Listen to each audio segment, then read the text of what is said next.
Hey guys, we're looking at 3.1 lesson 2 of 3. The slide right before this, there was a video, YouTube video that you could watch with another teacher just kind of outlining what's going on with distance formula. So after watching that video, this is where you're at with our warm-up. So if you walk 4 units left and then 4 units right, what is your total distance traveled? And I've got a little grid here. So I'd like you to draw, annotate on your Desmos, showing you jumping, bunny hopping 4 units to the left and 4 units to the right.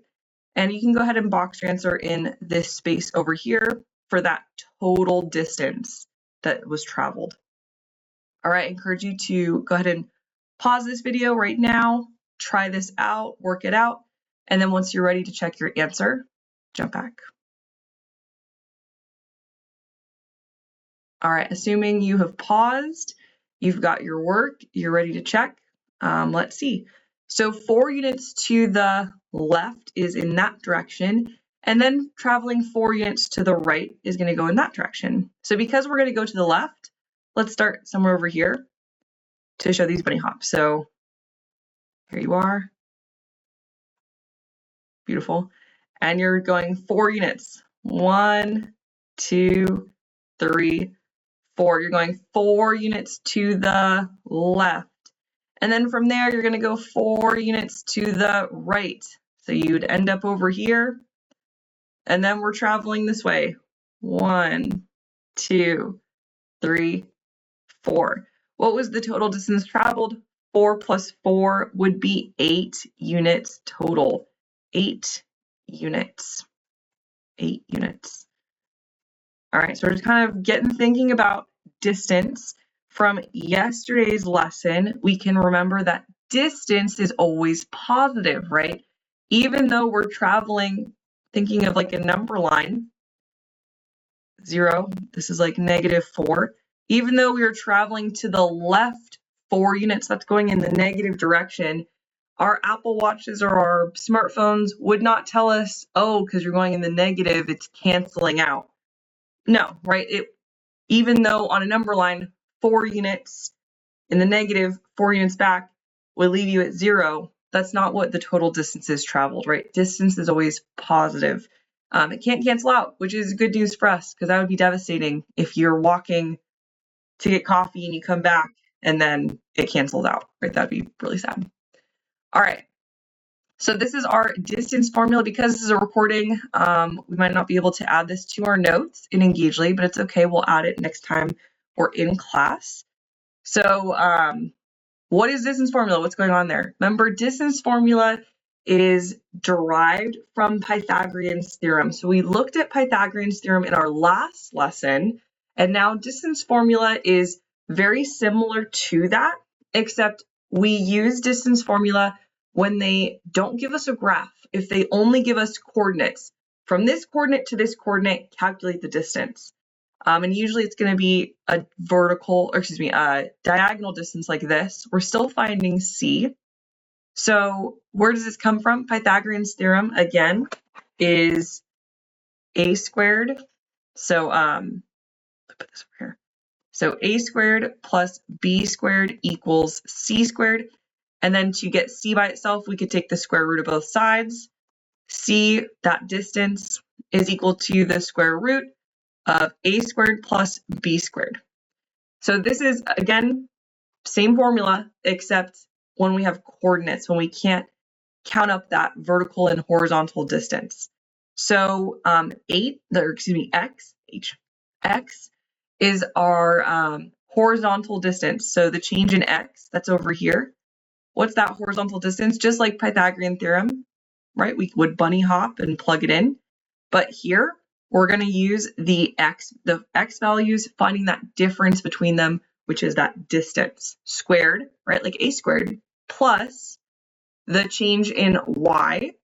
So our y value, right, going up or down, that's like our vertical distance, like b squared, that vertical distance squared, and everything is the square root. So it's the same formula, if that's reassuring a little bit, Same formula, except now we don't have a graph. We're not going to have a visual, but it's going to be okay. We're going to use this equation and just plug it in.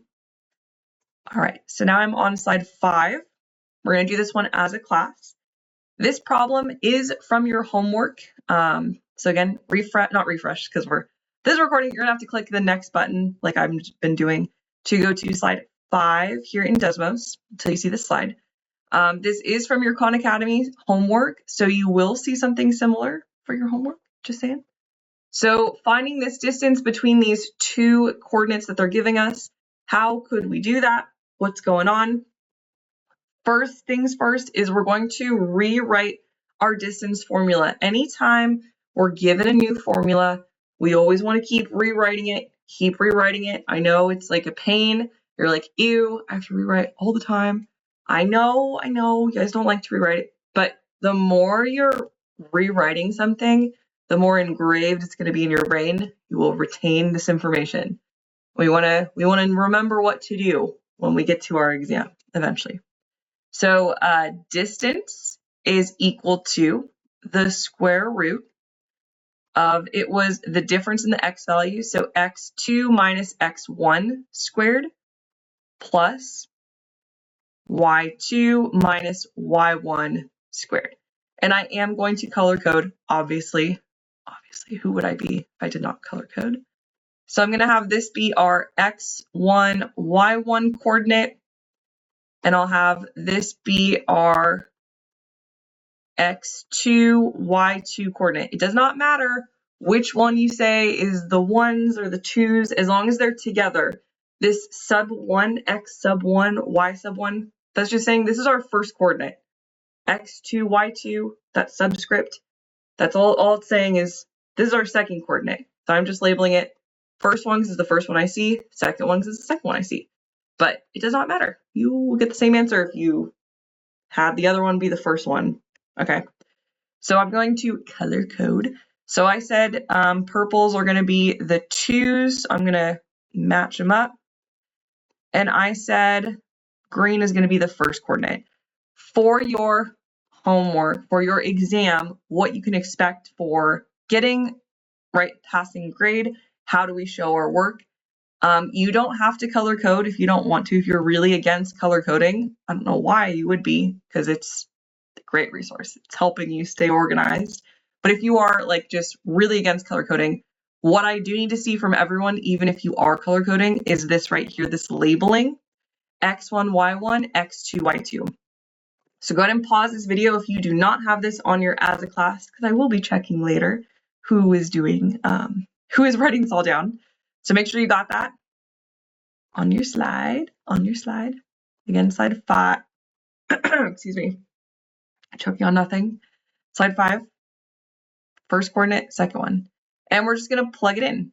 So distance is equal to the square root of x2, here it is 2, minus x1, 4. Again, color coding, labeling. Do you see how easy it is to identify what you're plugging in? Yeah. Staying organized, my friends. We need to stay organized with math. All right. y2, here it is, 2 minus y1, 7 squared. And we can use a calculator if you need to. 2 minus 4 is -2 squared plus 7 minus 2 is 5, -5 squared.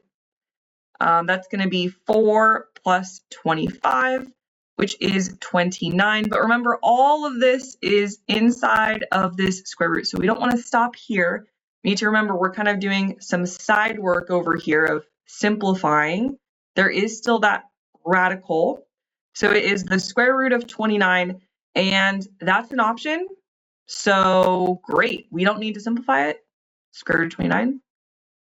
That's it. That's all we do. So with this new formula, we're just plugging in.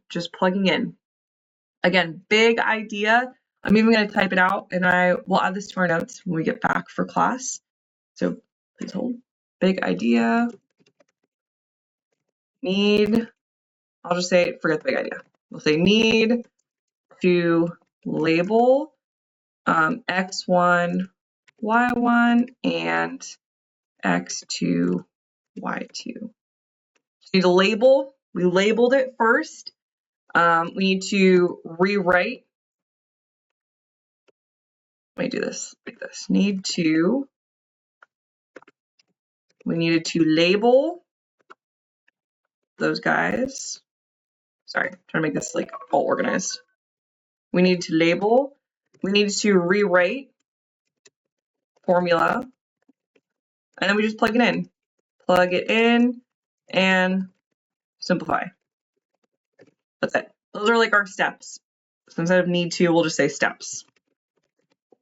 Steps to find the distance using 2 coordinates. We're going to label, annotate those coordinates. What are we given? Rewrite that formula. We plug it in, work it out, box our answer. Okay.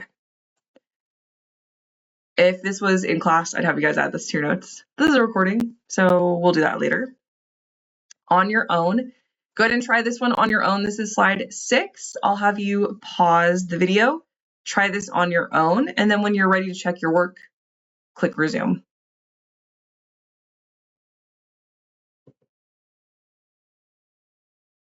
Just making sure, did you pause? Pause that video, try this on your own. All right, assuming you have paused the video, you've got your work, you're ready to check your answer. Let's see what's happening. Find the distance between the 2 points using the distance formula.